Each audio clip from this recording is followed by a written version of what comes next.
Si vous êtes sur le point de faire un burn-out, vous devez écouter ce podcast. Si vous connaissez quelqu'un qui est sur le point d'en faire un ami, un cousin, votre conjoint, votre sœur ou votre frère, un collaborateur ou un collègue, partagez s'il vous plaît ce podcast, transmettez-leur, laissez-les écouter. Nous sommes Alexia Ferrantelli et Cédric Watine et vous écoutez Outils du Manager, le podcast en français sur le management le plus écouté. Bonjour Cédric. Bonjour Alexia. Alors, est-ce que tu pourrais nous rappeler en quelques mots ce qu'on a vu la dernière fois ? Oui. Enfin, en tout cas, le plan, et nous annoncer le plan de cette fois-ci. Donc, tout à fait. Si vous n'avez pas entendu le premier épisode, je vous conseille de le réécouter parce que dans le premier épisode, tu nous as parlé des signes avant-coureurs du burn-out. Donc, ça permet déjà de se rendre compte qu'on est peut-être en train de faire un burn-out, mais qu'on n'est pas encore en état de burn-out. Et ensuite, on a vu des notions qui sont très importantes, qui sont, je dirais, des notions de fonctionnement d'une entreprise et contre lesquelles je vous déconseille d'essayer de vous battre. Au contraire, il faut les intégrer. Et maintenant, on va voir comment faire en fonction de ces contraintes. Je rappelle en gros les 5 contraintes. La première, c'est que votre temps est limité. La deuxième, c'est que le travail est infini. Le troisième, c'est que c'est ce qui permet à l'entreprise de développer sa valeur ajoutée. C'est pour ça que je dis aller contre ce principe, ça va être difficile. Ensuite, la quatrième contrainte, c'est votre boss ne fera pas le tri pour vous. Et enfin, il vous jugera sur votre capacité à obtenir des résultats. C'était très résumé les 5 contraintes qu'on a vues. Si vous voulez comprendre pourquoi, et si vous n'avez pas écouté le premier épisode, je vous conseille de le faire. Là, on va voir... Absolument. On va voir... Donc... Oui, vas-y, je t'en prie. Non, je voulais juste t'inviter à nous donner le plan du coup de cette fois-ci. Donc cette fois-ci, on va travailler sur 2 grandes parties. La première, c'est le travail qu'il y a à faire sur vous. Et il y aura deux grands principes, je dirais. Le premier, c'est que vos qualités sont vos faiblesses. On verra que, par exemple, on peut vouloir être parfait, on peut vouloir être invincible, on veut pouvoir être irréprochable. Et en fait, ce qu'il faut, c'est devenir efficace. Ensuite, je vous dirais que vous devez choisir la bonne douleur. Alors, je disais, ça fait un peu sadomaso, mais je vous expliquerai pourquoi. Et ensuite, on pourra passer à la 3e partie, c'est-à-dire la dernière partie de ce podcast, où on parlera de nos conseils, justement, pour être moins susceptible d'avoir un burn-out. Donc, on démarre par le début. Qu'est-ce que le travail, quel travail vous pouvez faire sur vous ? Et le premier point, vos qualités sont vos faiblesses. Oui. Alors, avant de commencer, je voudrais juste vous dire un truc, c'est que ce que je vais vous dire maintenant, ça n'a pas une vocation à vous culpabiliser, mais à vous parler de votre tendance. On va voir qu'il y a des gens qui sont plus susceptibles que d'autres de subir un burn-out. Ça paraît injuste, mais c'est la réalité. Et d'ailleurs, c'est pas ce qui nous intéresse, hein. C'est pas de savoir s'il y a des bons ou des mauvais profils, puisque moi, je pars du principe qu'il n'y a pas de bons et de mauvais profils, il n'y a que des profils complémentaires. Mais on va voir que selon les profils, en fait, on peut tomber dans le burn-out, quel que soit notre profil. Mais il y a en particulier 3 profils sur les 4 qui sont exposés, le dominant, le stable et le consciencieux, mais tous pour des raisons différentes. Ce que je vais vous dire aussi dans cette partie, c'est que la vie au travail n'est pas sans douleur. Et d'ailleurs, je vais même vous dire que la vie en général, elle n'est pas sans douleur. Le but, c'est de s'en sortir en contribuant le mieux possible. C'est comme ça qu'on trouve du sens à ce qu'on fait. Donc, je vais vous dire un truc bizarre par la suite, c'est que votre reprise de contrôle, elle va passer par le fait de faire un choix, et en particulier le choix de la douleur. C'est-à-dire que vous allez choisir une douleur qui est utile par rapport à une douleur qui est inutile, et c'est ce qui fera toute la différence. Mais avant, je vais vous dire que vous pourrez faire ça qu'une fois après avoir étudié dans votre tempérament ce qui peut amener des tendances au burn-out. Et la première prise de conscience que vous allez faire, c'est sortir de 3 pensées qui sont « je dois être parfait »,« je dois être invincible »,« je dois être irréprochable », pour aller vers une autre pensée qui est « je dois devenir efficace ». Ok, donc première tendance, être parfait. Alors, la volonté d'être parfait, c'est assez répandu, mais c'est particulièrement fort chez les profils C consciencieux. Pour vous, en fait, la réussite passe à la fois par le fait de réaliser une quantité importante de choses et le fait de le faire avec une qualité parfaite. C'est-à-dire que votre objectif, pour être parfait, c'est de faire toute la liste de tâches qui existent, mais en plus de le faire avec un niveau de qualité absolu. Alors peut-être que vous reconnaissez si je dis ça, et si vous avez cette tendance, vous devez réaliser que c'est une grande force, parce que c'est extrêmement intéressant d'avoir des gens de votre profil dans une équipe, mais pour vous personnellement, ça peut être une grande faiblesse, parce que ça fait de vous un parfait candidat au burn-out. Et je peux même dire que même votre boss a peut-être repéré cette tendance chez vous. Il y a un dicton qui dit « Si tu as une chose urgente et importante à faire, donne-la à la personne la plus occupée du groupe. » C'est-à-dire que peut-être que cette grande force, elle a développé une réputation chez vous qui est que vous réussissez de manière incroyable à faire tout ce qu'on vous donne à faire. Et donc, si votre boss a repéré votre tempérament et qu'il en abuse, c'est à vous d'y mettre des limites. Parce qu'en fait, en jouant son jeu, ce que vous êtes en train de faire, c'est bloquer un processus important de l'entreprise qui est de purger les tâches à faible valeur ajoutée. Pourquoi je vous dis ça ? Pourquoi je vous rappelle ce grand principe ? Parce que si vous êtes un C, vous raisonnez aussi en termes de système. Vous voulez quand même que le système de l'entreprise soit le plus efficace possible. Et en voulant tout faire, absolument en acceptant tout, eh bien, vous allez à l'encontre de ce système. Donc, simplement, je ne vais pas vous dire maintenant comment vous allez résoudre les choses, mais ce que je voudrais, c'est que vous puissiez avoir conscience que le fait de vouloir être parfait, ça puisse être quelque chose qui soit défavorable à vous-même, mais aussi à votre entreprise, et qui représente en fait un dysfonctionnement dans l'entreprise. Deuxième tendance qui prédispose éventuellement au burn-out, être invincible. Oui, c'est souvent le cas des profils D, dominants, parce qu'on a une nature à vouloir s'occuper de tout et de tout résoudre. Et ça peut mener les gens au burn-out. En fait, se sentir en charge de modifier tout l'environnement à la fois, avec une faible sensibilité au fait que notre temps et notre énergie sont limités, ça va nous inciter à ne pas faire le tri. Un dominant caricatural, en fait, il a l'impression qu'il a une énergie infinie. En général, il n'aime pas dormir trop longtemps, il n'aime pas rester inactif, et dès qu'un problème se pose à lui, il va vouloir le résoudre. Donc c'est une énorme qualité dans une équipe, mais ça peut être aussi une faiblesse. Quand on a ancré bien en nous la croyance que notre pouvoir sur notre environnement est illimité, c'est dangereux. Parce qu'en fait, ça va nous inciter à ne jamais refuser un challenge. Et donc, parce que pour nous, si on est D, refuser un challenge, c'est s'avouer vaincu. Et donc pour vous, si vous vous reconnaissez dans ce profil, la prise de conscience, c'est qu'à relever trop de challenges, en fait, finalement, on n'en remporte aucun.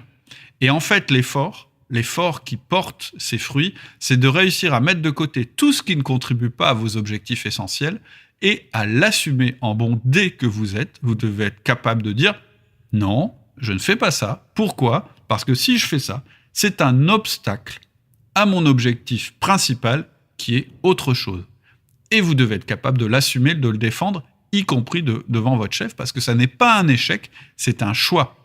Et un D, il a une forte capacité à faire des choix et à les assumer. Donc, faire le tri. Oui, puis surtout tendance. Prendre conscience qu'en fait, parfois, un objectif, ça peut être un obstacle pour un autre objectif. D'accord. Troisième tendance, être irréprochable. Ça, c'est un peu le cas des S stables, les mères Teresa de l'entreprise, les gens qui sont là dès qu'on compte sur eux, qui défendent le groupe, etc. Et si vous avez ce profil, en fait, une des faiblesses du profil, c'est que il peut être indispensable pour vous que l'on puisse croire que vous n'avez pas ce qu'il fallait faire pour votre équipe. Insupportable. Oui, insupportable, pardon. Insupportable. Oui, pour vous, ça peut être insupportable quand on vous laisse entendre ou que vous-même, naturellement, vous puissiez vous dire « j'ai pas donné tout ce que j'avais pour sauver mon équipe, mon entreprise, etc. » Et donc, le danger, c'est que pour ne pas avoir à affronter cet inconfort, de ne pas avoir été irréprochable, c'est-à-dire de ne pas avoir été sur tous les fronts en même temps, à se substituer aux faiblesses de tout le monde, pour ne pas affronter cet inconfort, vous allez choisir un autre inconfort. Et donc, vous allez vous enfoncer dans une douleur bien plus importante, mais que vous allez accepter plus volontiers parce qu'elle correspond mieux à votre tempérament, c'est cette tendance à vous sacrifier pour les autres, à vous sacrifier pour le groupe et à l'entreprise. Et moi, ce que je veux vous dire, c'est qu'à l'extrême, si c'est votre santé qui vous stoppe, vous avez l'impression que vous allez mieux l'assumer parce que vous l'aurez fait de manière involontaire. Et là encore, ce que je veux vous dire, c'est que vous vous trompez parce que c'est toujours un choix. C'est-à-dire que quand vous faites le choix de travailler plus pour compenser les faiblesses du groupe ou parce que vous ne voulez pas qu'on puisse vous reprocher de ne pas avoir travaillé assez, vous n'aidez pas l'entreprise, vous empêchez le processus normal de destruction des tâches à faible valeur ajoutée, et votre mise à l'arrêt pour raison médicale va sûrement pas aider l'entreprise. En fait, en faisant ça, finalement, vous mettez le groupe en danger. Vous vous en rendez pas compte, mais si c'est ce que vous êtes en train de faire, eh bien, c'est le moment de le réaliser. Ok, donc stop au sacrifice. Oui, vous n'êtes pas là pour mourir sur l'autel du soi irréprochable. Soit un exemple, etc. Regardez, c'est moi qui travaille le plus, donc je suis un exemple, je prends le travail des autres, etc. etc. Bah ça, c'est sûr, ça vous mène au burn-out. Donc, ce que tu nous recommandes, en fait, c'est de passer de toutes ces tendances-là à une autre tendance qui, elle, est beaucoup plus positive, qui est devenir efficace. En fait, qu'est-ce que tu veux dire par là ? En fait, c'est que la seule règle désormais qui doit guider votre manière de faire les choses, ça va être de vous tourner vers l'efficacité. C'est-à-dire qu'en fait, la clé dans tout ça, le fonctionnement d'une entreprise qui travaille avec des ressources limitées par rapport à un nombre de choses à faire qui est limité, c'est le choix de faire ce qui compte et pas de faire tout ce qui se présente et même pas tout ce qu'on vous demande. Alors, je suis d'accord avec vous. L'idéal, ce serait que votre boss s'en rende compte et qu'il fasse le tri pour vous, mais bienvenue dans la réalité, les chefs ne sont pas aussi bons qu'on aimerait, ils n'ont pas le temps, ils n'ont pas la patience, et vous verrez qu'eux-mêmes sont soumis à des contraintes, toutes les contraintes dont on a parlé. C'est-à-dire que ce qui peut se passer, c'est qu'on a parlé des 3 tempéraments tout à l'heure, c'est-à-dire je suis invincible, je suis irréprochable et je suis parfait. En fait, ça peut se mettre à raisonner avec un boss qui, lui, reconnaît chez vous ce comportement et l'apprécie, et donc il va vouloir jouer en permanence sur ce comportement, même de manière inconsciente, c'est pas forcément de la manipulation. Et donc, c'est à vous de prendre la responsabilité d'arbitrer ce qui est à réaliser entre ce qui est important et ce qui ne l'est pas. Et il faut vous en rendre compte maintenant. C'est-à-dire qu'il faut vous rendre compte qu'en fait, le principe d'être parfait, invincible ou irréprochable, ce sont des principes qui sont contradictoires avec le principe d'efficacité. Vous étiez invincible, parfait ou irréprochable, il faut que vous deveniez efficace. C'est ce que l'entreprise demande de vous et c'est ce qui va vous sauver du burn-out. Tu nous dis aussi, vous devez choisir la bonne douleur. Bah oui, en fait, ça va de soi. C'est-à-dire que c'est totalement cohérent avec ce que je viens de dire. C'est que le burn-out, c'est la pire douleur. C'est terrible, c'est épouvantable pour vous au niveau personnel parce qu'en fait, c'est l'échec du soit parfait, soit invincible, etc., mais l'échec par la douleur. Et donc, en fait, et c'est terrible aussi pour votre entourage, et c'est terrible pour votre entreprise. Donc, finalement, pour moi, c'est la pire douleur. C'est une douleur, en fait, finalement, dont on se rend compte qu'elle est inutile et destructrice. Vous ne pouvez pas travailler davantage. Vous ne pouvez pas demander à votre boss de résoudre le problème. Il en est incapable. Donc, vous allez devoir prendre le contrôle. Et en réalité, prendre le contrôle, je vais le dire d'une manière un peu bizarre, ça va être de choisir la douleur. C'est-à-dire que votre liberté, elle est là. Elle est de choisir quelle douleur vous préférez. Et je vous conseille de choisir celle qui fait le moins mal. Celle qui fait le moins mal, c'est celle qui vous permet de construire des choses, de vous changer, de vous rendre plus forte ou plus fort. C'est ça la vie. Dans la vie, il y a des douleurs. Je veux dire, on ne peut pas nier ça. Le but de la vie, c'est pas qu'on n'ait plus de douleur. C'est qu'on devienne plus fort, qu'on soit capable de plus en plus de faire des choix et d'être autonome. Et cette douleur qui va être de faire un choix, c'est celle qui sera utile pour votre chef et pour votre entreprise et pour votre carrière. Et c'est quoi alors, du coup, la bonne douleur ? Bon, on a vu que la mauvaise douleur, c'était le burn-out. Et donc, la bonne douleur, c'est quoi ? Ça va être de se faire réprimander par votre boss. Ça va être de se faire réprimander par votre boss, mais pas sur des points peu importants, pas sur des points importants, sur des points non essentiels. C'est-à-dire qu'en fait, il faut que vous partiez du principe que de toute façon, votre boss va vous donner du travail et que vous ne serez pas capable de faire entièrement ce travail. Donc, partez du principe que vous allez vous faire réprimander. Et en fait, posez-vous la question maintenant, c'est très important. Est-ce qu'il vaut mieux que mon boss me coince sur des choses qui sont accessoires ou est-ce que c'est mieux que mon boss me coince sur des choses qui sont importantes ? Et en fait, le problème, c'est pas de lui faire comprendre que lui ou elle doit changer, c'est pas de lui montrer que vous souffrez. ou de lui montrer à quel point vous êtes parfait ou irréprochable ou invincible, c'est de choisir vous, c'est-à-dire que vous choisissiez sur quoi vous allez vous faire réprimander. Et je vais vous dire, si c'est sur des points accessoires, vous n'aurez aucun problème ensuite à souligner ce que vous avez accompli sur les points essentiels. Et ça, je vais y revenir. C'est très important de comprendre ça.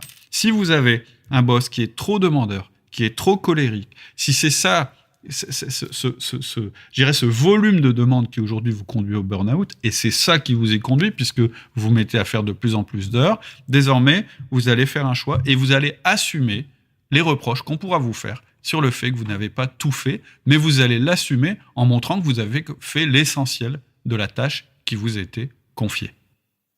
Et plus on est au clair soi-même sur ce qui est important dans notre travail, plus on a cette confiance dans le fait que ce qu'on fait est pertinent. Tout à fait. Et plus c'est facile, en fait, Bien sûr. de ne pas être affecté de façon trop vive par un chef qui pourrait en demander trop. Tout à fait. C'est un peu ça que tu veux dire. Ou par nous-mêmes, parce que quelquefois, on est le pire des chefs. Oui, souvent, d'ailleurs, c'est notre petite voix intérieure qui est la plus pernicieuse et la plus exigeante, en fait. Tout à fait. Alors, troisième point maintenant, ce serait tes conseils. Oui. Alors, en fait, il va y avoir deux parties. La première chose, c'est on va reprendre le contrôle. Et puis ensuite, je vous dirai des actions à mettre en place. Donc, première partie, reprendre le contrôle. On va parler de votre temps et on va parler de vos priorités. C'est-à-dire, ce que je vais vous dire, c'est de limiter réellement votre temps et ensuite de vous focaliser sur l'essentiel. Alors, comment on limite son temps ?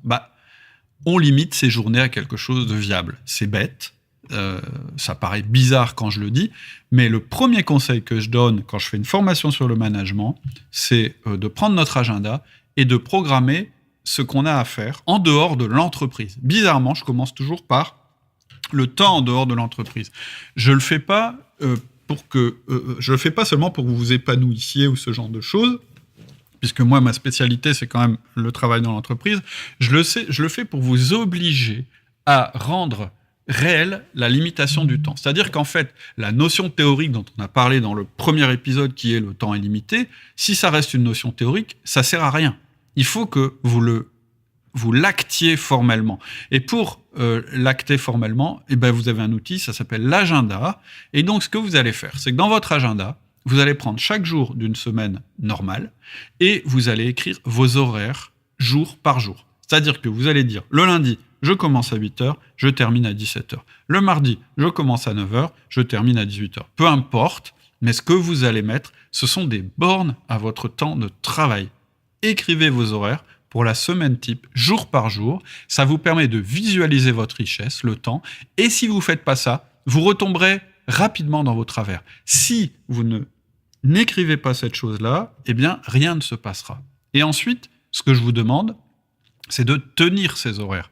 C'est-à-dire de ne pas tricher. Parce que tricher, vous vous souvenez de l'image des jetons que j'ai pris dans la première partie, en fait, les jetons, c'est votre agenda. C'est-à-dire que si vous trichez et que dans votre manche, vous remettez des jetons, en fait, vous trichez contre vous. C'est-à-dire qu'à chaque fois que vous repoussez le moment où vous allez quitter le travail ou que vous arrivez plus tôt par rapport à ce que vous avez prévu, vous êtes en train de tricher. Et donc, et vous allez perdre finalement, vous allez perdre contre vous-même. Et donc pour ça, j'ai deux conseils importants.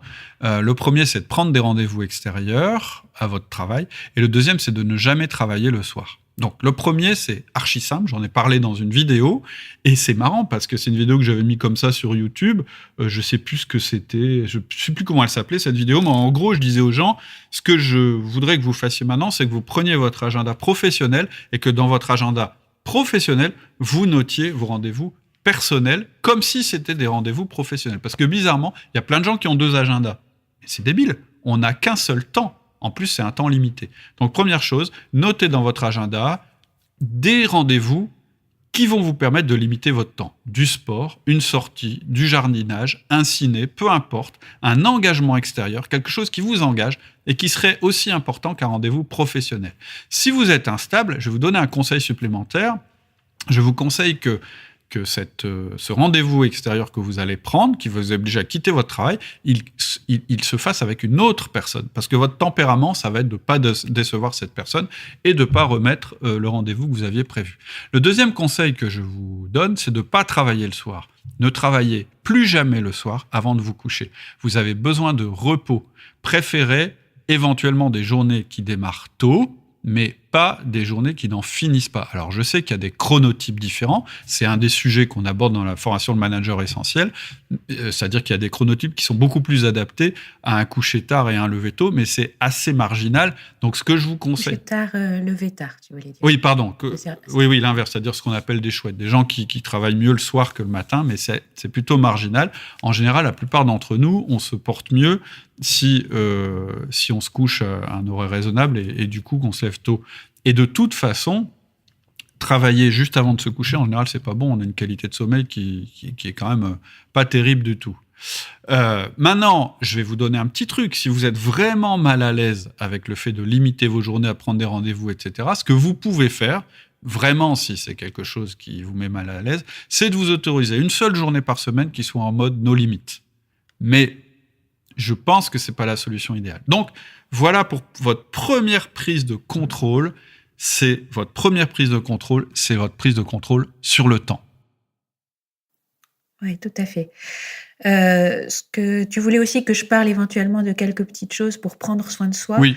Alors, bon, on vous rappelle quand même, attention, parce que si vous êtes déjà en situation de burn-out, notre conseil, on vous le rappelle, on vous l'avait déjà dit dans le premier épisode, c'est de consulter, c'est de vous faire accompagner par un coach, par un psy, etc. Donc là, ce qu'on cherche à faire, c'est du préventif, c'est-à-dire éviter qu'un jour vous glissiez vers le burn-out, ou si vous avez les premiers signes, mettre en place des choses qui vont vous permettre de reprendre, de sortir la tête de l'eau. Tout à fait. Donc, ce qui est important, c'est en fait finalement de vous créer des temps de respiration. Donc, toutes les 1h30 dans votre journée, vous prenez un petit temps de respiration de 5 minutes, vous vous hydratez, c'est très important, donc un thé, de l'eau, un café, vous bougez un peu, vous allez marcher ou vous papotez un peu, mais en tout cas 5 minutes de respiration toutes les 1h30. Sur la journée, prévoyez-vous toujours 15-20 minutes aussi, rien qu'à vous, qu'il n'y ait pas d'objectif de performance sur cette durée-là, mais qui vous permettent de faire le vide. Donc, allez vous promener, faire une petite sieste. Si vous aimez méditer, vous méditez.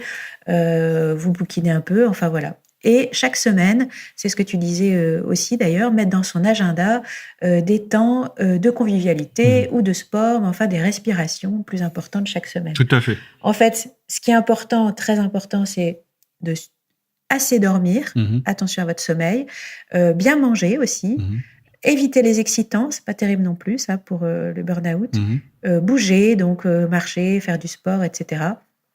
Il y a aussi, bien sûr, apprendre à bien se connaître. Donc, c'est pour ça que quand tu disais déterminer quelle est notre tendance, parce que ça peut nous aider à comprendre qu'il ne faut pas aller plus loin dans ce sens-là sans se mettre en danger, ça fait partie, apprendre à bien se connaître, de quelque chose qui peut vraiment vous aider.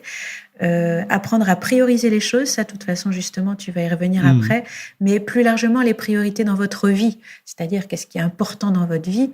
Et en effet, une façon de bien prioriser, c'est de le mettre dans son agenda, y compris des choses personnelles. Donc, après, il y a aussi accueillir et gérer ses émotions et s'entourer de personnes bienveillantes. Tout ça, c'est vraiment des choses importantes. Savoir poser des limites, se créer des espaces libres, etc., etc. Alors, donc, on en arrive... Oui. Ouais, à propos des personnes bienveillantes, évidemment, quand vous êtes dans le contexte professionnel, vous choisissez pas forcément les personnes avec qui vous allez interagir, et elles sont pas forcément bienveillantes. Mais ça, je vais en parler bientôt. Mais ça, je parle aussi en dehors de l'entreprise. Oui, tout à fait. Sur des choses un peu plus larges. Là, ton deuxième conseil, c'était de se focaliser sur l'essentiel. Oui, parce que c'est indispensable que vous listiez vos missions importantes. C'est indispensable que vous ayez un petit document écrit lui aussi, parce que lui, il va symboliser vos priorités. C'est-à-dire que d'un côté, vous allez avoir votre agenda qui va symboliser que votre temps est limité, et d'un autre côté, vous allez voir ce qui est essentiel dans ce que vous avez à faire. Et c'est ça qui doit constituer la structure de vos journées et de vos semaines. C'est ça qui va être votre juge de paix pour hiérarchiser les choses.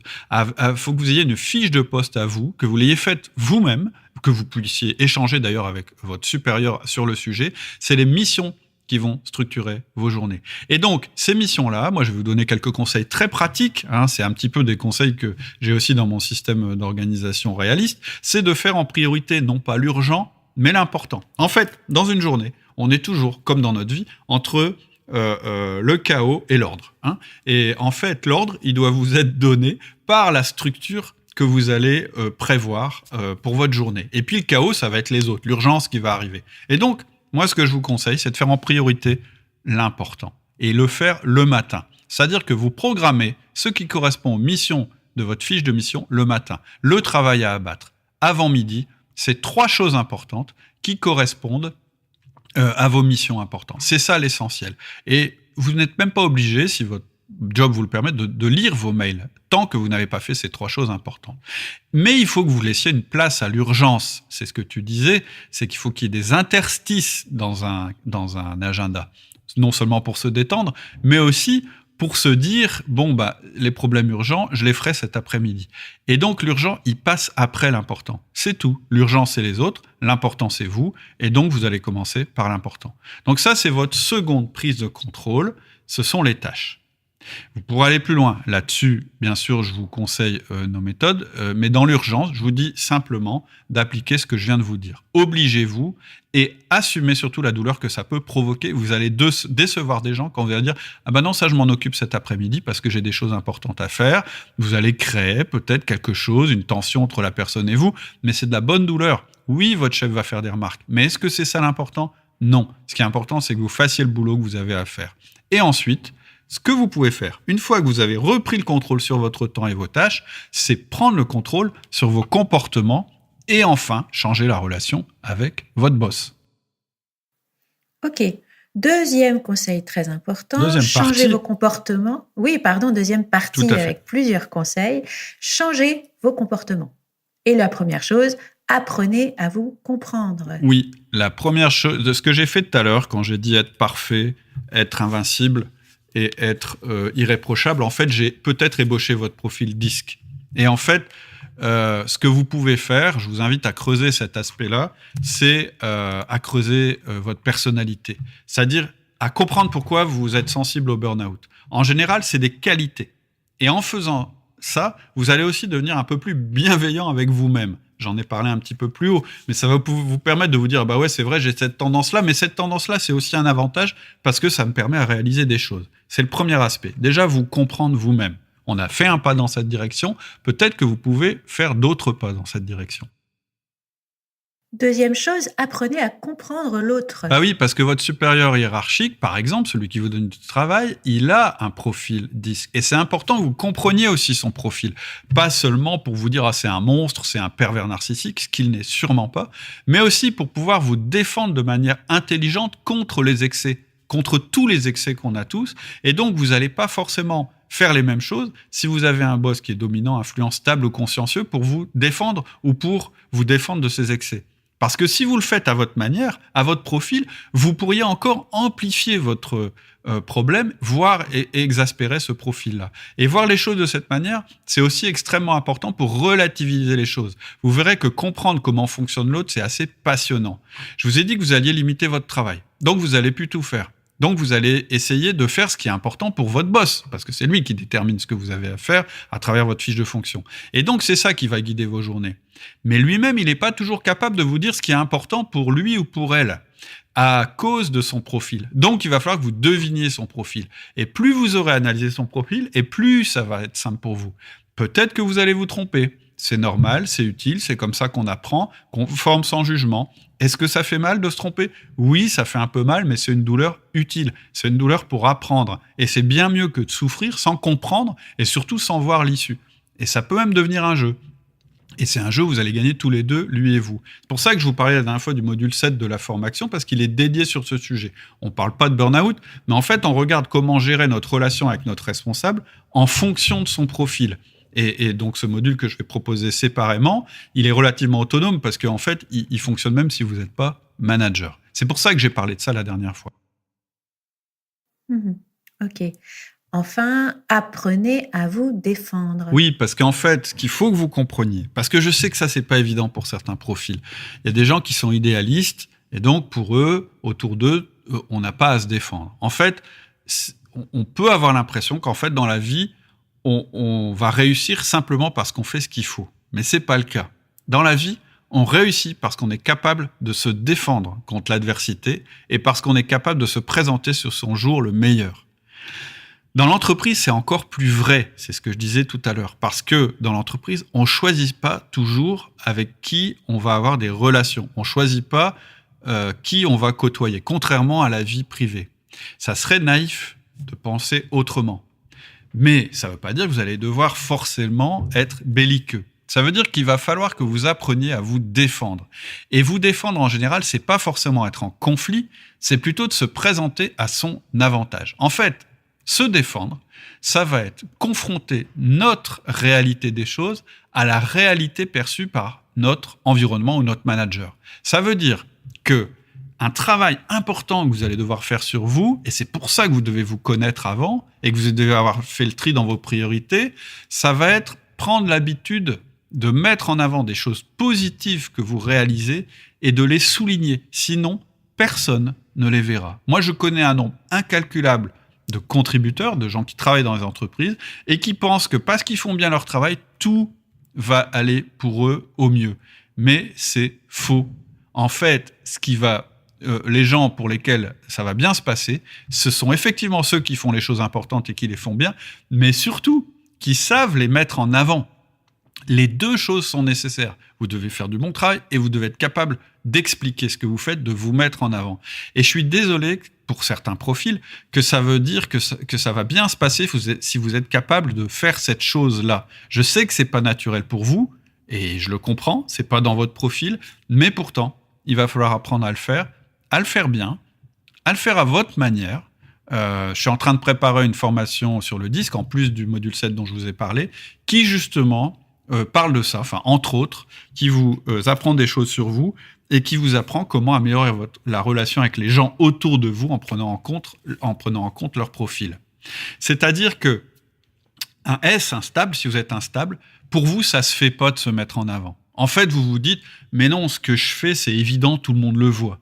Et que pour que tout le monde le voit, bah, vous faites beaucoup d'heures, où vous dites « Ah, j'ai travaillé beaucoup », vous vous en plaignez même éventuellement. Mais c'est pas ça qu'il faut faire. Ce qu'il faut, c'est montrer aux autres que vous contribuez. C'est pas tout à fait la même chose. Et de quelle manière vous le faites ? Le C, en fait, le consciencieux, il va se dire bah, « Si les autres sont pas assez malins pour voir que je fais bien mon travail, bah, tant pis pour eux. » Mais non, ça marche pas comme ça. C'est surtout tant pis pour vous.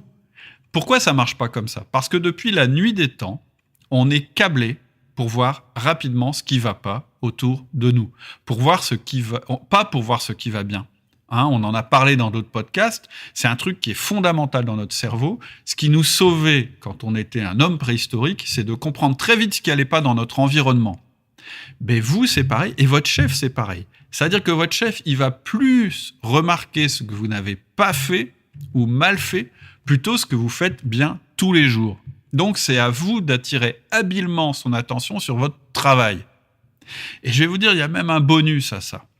Si vous prenez l'habitude d'attirer l'attention sur ce que vous faites bien, vous n'allez pas seulement convaincre votre environnement et votre manager, vous allez vous convaincre vous-même.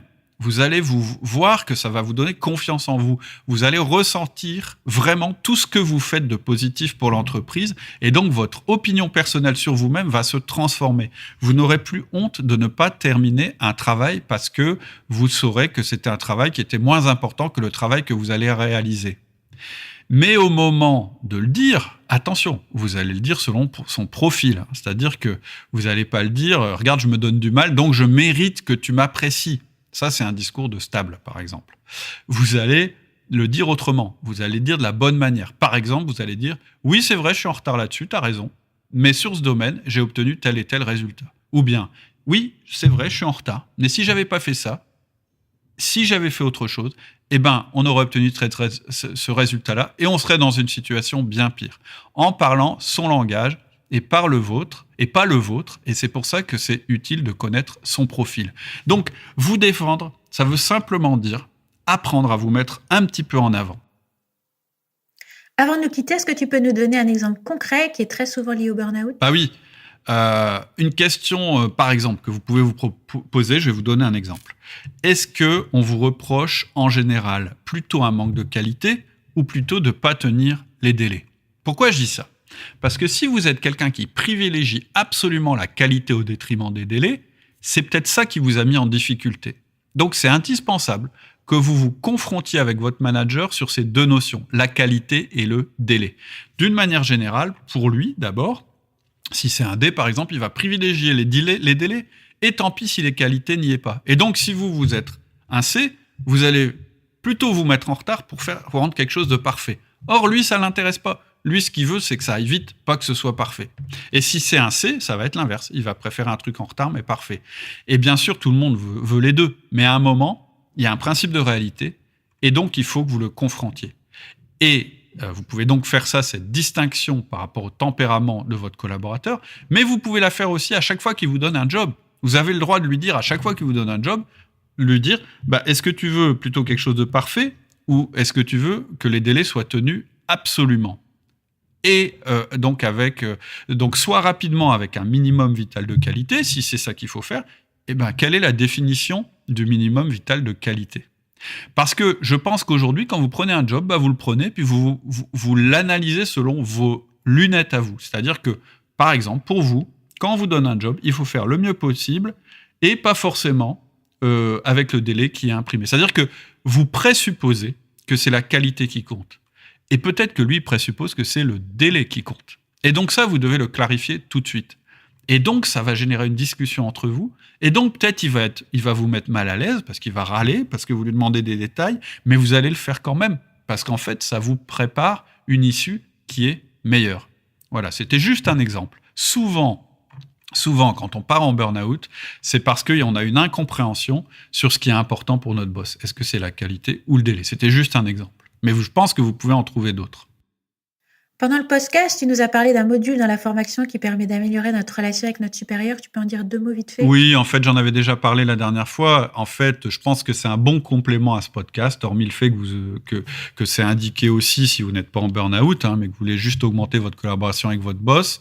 On m'a souvent dit qu'on aimerait moi j'aimerais bien avoir un patron qui soit meilleur. Et moi, ma réponse systématique, c'est de dire, oui, mais moi, je peux pas former votre patron. Par contre, je peux vous donner des clés pour améliorer la relation que vous avez avec lui. Et donc, dans le cursus de la formation, le manager essentiel, dans le module 7, on parle de ça. C'est-à-dire qu'on regarde comment est notre boss et on apprend à s'adapter à lui par rapport à son profil disque, un petit peu les choses que je viens d'évoquer. C'est de ça que parle ce module 7. Maintenant, peut-être que vous n'avez pas envie de prendre la formation complète, le manager essentiel. Et donc, ce que je vous propose, c'est de pouvoir prendre ce module de manière séparée, parce qu'il peut être totalement autonome. Et à l'avenir, si vous voulez faire la formation de manager essentiel, ce sera remboursé. C'est prévu si vous avez déjà pris ce module, vous ne devrez pas le payer une deuxième fois. Donc, si vous voulez retrouver ce module, vous pouvez soit suivre le lien que je vais mettre en description du podcast, ou attendre le mail qui est lié au podcast. J'envoie à chaque fin de podcast un résumé du podcast si vous êtes inscrit sur la liste d'emails privés, ou bien vous pouvez aller sur le site www.outils du manager et puis vous suivez simplement le menu qui s'appelle Formation. Voilà. Ok, écoute, je te remercie pour tous ces bons conseils. Moi, je voulais juste ajouter aussi que je pense que ça peut être intéressant si vous sentez que vous avez une prédisposition au burn-out, peut-être d'écouter mon prochain podcast, l'épisode 10 qui sera sur l'échec. Parce que apprendre à bien vivre l'échec, je pense que quand on a une prédisposition au burn-out, ça peut être extrêmement intéressant de réfléchir sur ce sujet-là. Tout à fait. Faut que je file parce que je dois aller chercher ma fille. Je te laisse. Alors, simplement, je suis super en retard. Rappelle-nous le nom de ton podcast. Alors, ça s'appelle L'audace d'être moi. Et donc, l'épisode 10 qui sort vendredi, puisque ça sort tous les vendredis des épisodes, sera sur l'échec. Ok, ça marche. Bonjour à Bianca, à ta petite fille. Oui. À bientôt. Au revoir tout le monde, à bientôt. Au revoir. Ciao. Donc, si vous avez aimé ce podcast et si vous voulez que d'autres personnes en bénéficient, il y a un moyen très simple, c'est d'aller sur votre application de podcast et puis de lui mettre 5 étoiles.